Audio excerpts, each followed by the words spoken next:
Hello, children. Today we will start this chapter 6, The Helpful Young Man by Shahryar. So, who is Shahryar? Let me first tell you. Shahryar is a Pakistani diplomat, okay? And he was born in Bhopal in the pre-partition days. That means before freedom, okay, when India and Pakistan were not partitioned, okay, that time Shahryar was born, and he took his further studies, or he has done all the studies from Lahore University, and he has written a lot of fairy tales and depicts the human nature and also teaches the great human values. So this is also the very interesting chapter, The Helpful Young Man. From this chapter we will get some values, some lessons. Okay, so let us start reading this chapter. What is there in this story? You must understood the helpful young man means the story is about a person who is very helpful. So let us see the pre-reading task before. Pre-reading task. Okay, so what is there in the pre-reading task? If you find an old man trying to cross a road, will you come forward and help him, or ask someone else to help him? Not bother about it at all. Oh, obvious, we will come forward and help him. The first one, okay. When you help a needy person, do you boast of it to your friends? Expect him to pay you back for your help, or keep it to yourself? So according to me, boasting to the other friends that I have helped the needy person is very bad, isn't it? And if we are expecting also that I have helped him, so he should also give a reply to me, or he should also, or she should also help me, is also not good. So according to me, we should keep it to ourselves if we help any needy person. It is a good quality of a human being. Okay, so let's see the story. It's a story of an old man. Okay, old man who was very old. He was a farmer, and he had how many sons? He had 7 sons, okay, and plenty of lands also. So one morning, what happened? When the peasant woke up in the morning, he found that he can't see anything. He is blind, and immediately all doctors were consulted and money was spent, but all were in vain. Okay, why vain? Because no result was found. So one day what happened? A fakir visited the blind peasant. Peasant means farmer. A fakir means a saint or sadhu. He visited, and when he saw the condition of the farmer, he said that one condition is there. If you bring the ash of a particular fish, which I am telling you, and you rub the eyes of that particular fish, then your eyes will restore. So the farmer said to his all the 7 sons that one of you go and bring the fish, particular fish which this saint is telling. Then what happened? All the elder 6 brothers, they were very clever, okay, and now they were reluctant to go for the purpose.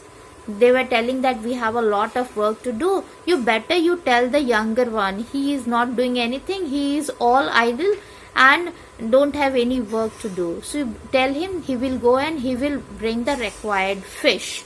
Now the young man, the younger one, he was ready to go. The young man set out for the remote ocean. Remote means the far away place, distant ocean, very far away. Okay, he went there, and on the way he found a lot of difficulties, a lot of calamities. Okay, lot of disturbance he found, but he was so determined that he was courageous, also determined, also that the power bore fruit.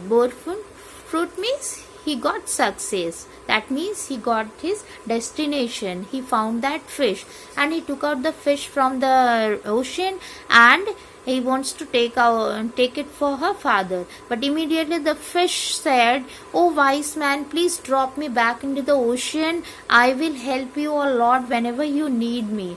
Then what? The helpful young man, he just put the fish into the water and said, okay, I'm leaving you, but you have to help me. The young man threw the fish back into the ocean and said, I want your eyes. Then the fish said that I want your eyes. And why he want the eyes? He said all the story to the fish. Then fish said okay, I will, your father's eyesight will be restored, but if you will save my life, I will tell you the process how your father's eyesight will be restored. Then he said okay. Then fish said that you bring some sand on your hand and touch my closed eyelids, okay, and the same sand you go and touch your father's closed eyelids, and then you see your father's eyes will come again. Then he did the same thing. He came to house and he touched the eyelids of his father, and immediately he saw that his father is able to see everything. And when this news was heard by all the brothers, they rushly came to the house, and they were all shocked to see the eyes of the father. Okay, now they were very surprised, and now they were also afraid that now father is very happy with the younger one and he will give all the properties to him. Now they were thinking that what to do now. Then what happened? The elder one, he said that father, there is no fish. How your eyesight has come? Might be it has been given by the God, because he doesn't have brought any fish, and without the fish eyes, how your eyesight will come restored? So first tell your son, the younger one, to bring that fish. We will see the fish, and then only we will come to understand that he has helped to bring your eyesight again. Then he was now useless to bring the fish. Then they said that you have to go out of the house. Okay, see here written, but dear father, may I ask our youngest brother, where are the eyes of the fish you needed? He has touched your eyelids just with sand. It is a mere chance that your eyesight has been restored. It was possible that the touch of the sand would be cause you injury. So the brother said that if it might have happened that it caused injury also, and he has touched with the sand. Or other brothers stood by him. They compelled means forced their father that he should be asked to bring the eyes of fish. Their plan went well. The good son was disgraced to leave. Disgrace means now he was forced to leave the house for his dishonesty. He left the house and roamed aimlessly as he had nowhere to go. So one day when he was passing the forest, he noticed a black buck, okay, came running to him and asking for the help, because the hunters were wants to hunt him. Then the helpful young man helped him. He said the buck to hide itself inside this dig, and he will cover the dig with the leaves. And when the hunter came, he just said that he don't know what a buck is, and the hunters thought that this young man is fool, he don't know what buck is, and they thought that we are wasting our time asking this fool, let's go away. And then the hunters moved away. Then the young man called the buck, he come out, hunters have gone. They have gone away. The buck thanked him and promised to him when he was in distress. The boy continued his journey. So now next what happened? Now after some time he heard a cry. Now when he was again continuing the roaming here and there in the forest, he heard again the noise of a jackal, and here jackal was also hiding from the hunter. He helped the jackal also, and jackal also promised that he will also help him when he is in distress. The young man kept on wandering for many days, and he was hungry and tired also very much. Then he suddenly saw a strange palace. He went inside the palace and he saw a beautiful princess there, and what he heard there, that she was having a magical mirror, and the princess said that, proclaimed that she will marry the man who would evade his reflection in the magic mirror. Evade means avoid, but he would be beheaded if dressed in the mirror. So this was the challenge of a beautiful princess to the young man, that if he will be dressed, then he will be beheaded. Okay, the young man accepted her challenge, and he then went to the fish for help. Then fish hide the young man inside the deep inside the ocean, but there also the beautiful princess pressed him. Then the princess thought that this young man is very interesting. Then she gave one more chance to the young man, and then the young man went to the buck, and then buck helped the young man and hide him inside its stomach. There also the beautiful princess found traced the young man, and the last chance then she gave him, that today I am giving you the last chance. If now I will trace you, then you will be beheaded the next morning. Then he went to the jackal.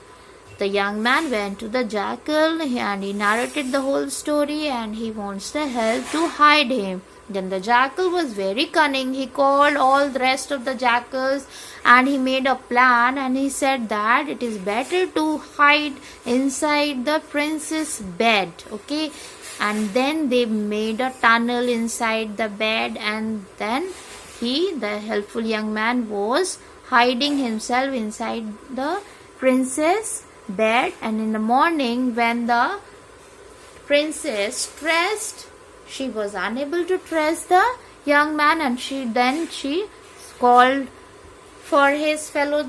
Then she said that, okay, now she called the young man, that I am helpless, I can't find you, you come out.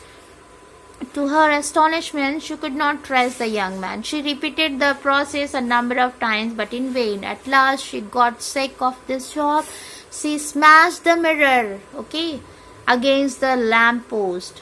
Now then she lastly said, come out, young man, I have lost the game. She cried. The next moment the young man came out from under her bed, and the princess was surprised at his intelligence. She accepted her defeat and agreed to marry him. Thereafter the young man lived with his wife happily. So this is the story of a young man, how he was courageous, intelligent and determined. Okay, so if you have the determination, if you are courage, and if you have the intelligence, then you can win any of the obstacle in life. This is the story, and this is the moral we are getting from this story. Okay, so read this chapter, and in the next video I will provide the question answers. Till then, goodbye.